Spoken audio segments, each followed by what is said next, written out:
Keeping an eye on that power transfer at T-minus 50 seconds. The S4B propellants now all pressurized. S4B propellants, that's the third stage of the Saturn V pressurized. 1 minute, 15 seconds, and counting. The spacecraft equipment now is on its own internal cooling. It's been sharing its cooling getting its cooling from an external power source up to this time. We're now approaching the T-minus 1 minute mark. T-minus 1 minute. T-minus 1 minute. And counting. More buffeting today now because of the low cloud cover. Of our countdown. We get quite a shaking at the 30-second mark. That may keep the sound down. You're right. Be an interesting one. Let's see if the place holds together. As we pass the T-minus 50-second mark, the power transfer takes place. First stage, second stage, third stage, and the instrument unit going to internal power.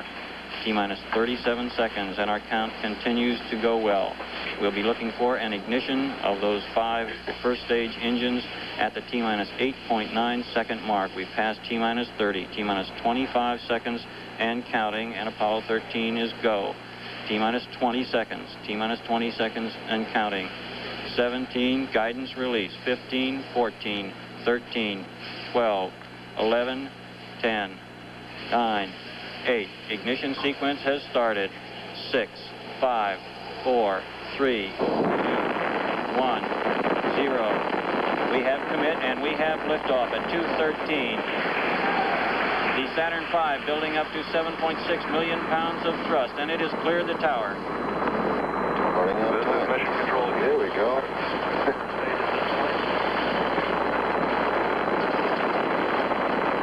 It's a beauty. It's another beauty. You know, I think this is Jack's finest flight. The trajectory looks good. We show 1/2 mile an altitude at this time. 13 Houston, go at 30 seconds. Roll completed at 450. Roger that. Be advised to low 1 Bravo. Mark, 1 Bravo. Altitude 1.2 miles. I was shaking here, but what a beautiful flight.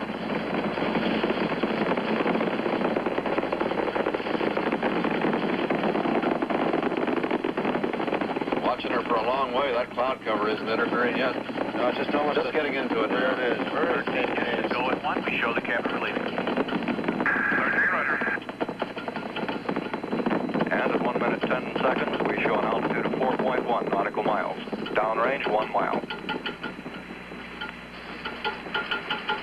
And we're still seeing it quite well through that haze.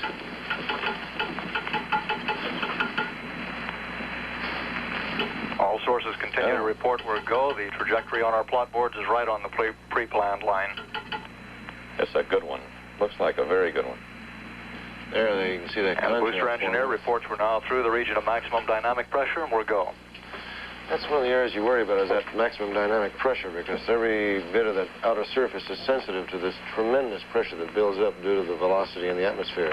Yeah, really, that's probably one of the more traumatic periods for training, at least. 13 Houston, stand by for mode 1 Charlie. Mark, you're 1 Charlie. Mark, 1 Charlie.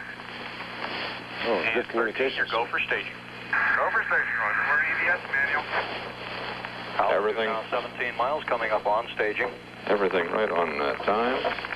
Staging coming up. That means the cutoff of the first stage engines. Step forward. Jim Lovell reports the inboard engine has shut down as scheduled. Amazing, that big booster is already history. We confirm inboard out 13, you're looking good. Roger. It's due to that big booster splashes down in Coming up the on 30 miles altitude. splashes down in the Atlantic in about 20 minutes. You can see there, that's one of the static cameras. They're washing down. Yeah. Thousands of gallons of water pour forth there to cool and to put out any little fires that may have started. There you see 13 it. Houston, trajectory's good, thrust is good. Satisfy those pollution-minded people. That was hydrogen and oxygen, so we weren't polluting today. We're now 46 miles high, 70 miles, 78 miles downrange. Skirt. Tower jet. That's the We interstage. confirm skirt sep, roger, tower jet, mode 2, Jim, looking good. Mode 2. And you see the launch tower off. now they can look out, too. That boost protective cover goes with that tower. It's like an ice cream cone over the top. And as a result, now the windows are all open to view. This is the first view they've had. Yes, it is. There's one small window that they can look out, of course, to communicate with people outside the spacecraft when they're on the launch pad. CMC is go. Okay, thank you. 13, Roger. Communicate with visual signals, I mean.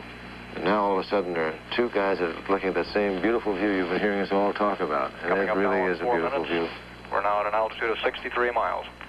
That boost cover is on there because the heat builds up on launch to 400, 450 degrees and also scores the windows. Yes, that's exactly right. Keep them clean.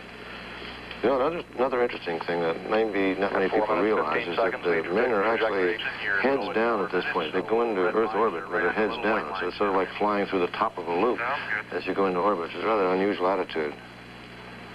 Is it disturbing? No, you become acclimated to it, but it was quite a surprise to me after having gone into orbit in Mercury, heads up. And then all of a sudden, on Gemini, I went into orbit heads on my side. We finally rotated the full 180 to heads down on this flight.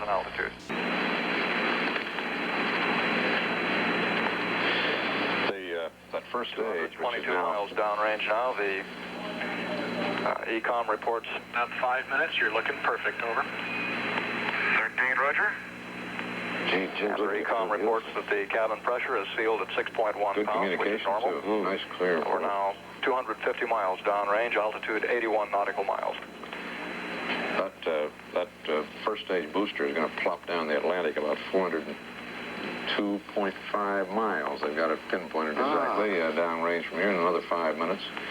Shipping has been warned to stay out of the way after some of the Apollo 11 parts dropped on a German ship out in the middle of the Atlantic. And 5 minutes, 30 seconds. Have you heard that we continue to look very good on the S4B of Apollo 12 is in Earth orbit rather than solar orbit? No. It's missed just a little bit. And as a result, it went into Earth orbit. It's a way out one. Yes, I don't think it'll drop in just now. 13 Houston, stand by for S4B to COI capability. Roger. Now, Jim. We've got S4B to COI. I bet this one guy isn't too happy. That's Canon Mission Control. That's the dark shirt, bald head leaning back there at was a bit the top early. of the picture. Yeah, what he's going to do right now is start training for 16, I'm sure. Yeah. Go ahead, sir. Training for 16, looking for Chuck Berry, the doctor. And Houston, what's the story on engine 5? Jim, Houston, we don't have a story on why the inboard out was early, but the...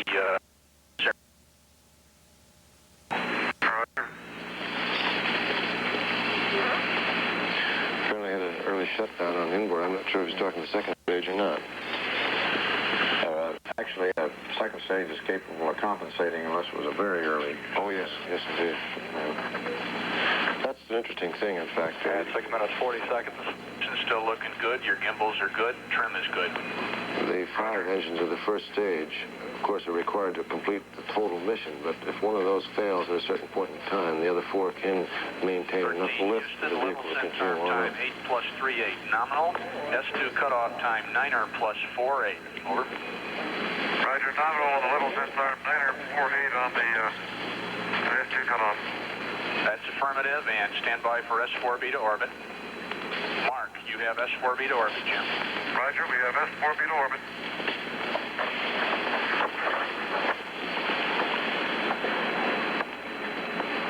They're now about We still have 4 111. good engines on the Saturn second stage. We show an altitude of 96 nautical miles, 545 downrange. It's a little over 600 statute miles downrange.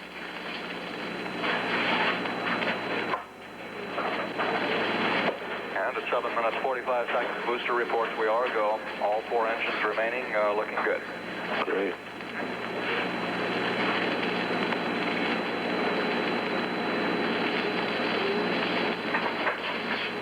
The early shutdown of the center engine would cause no problem. We would burn a little bit longer than normally scheduled. Houston looking good at 8 minutes. 13, Roger.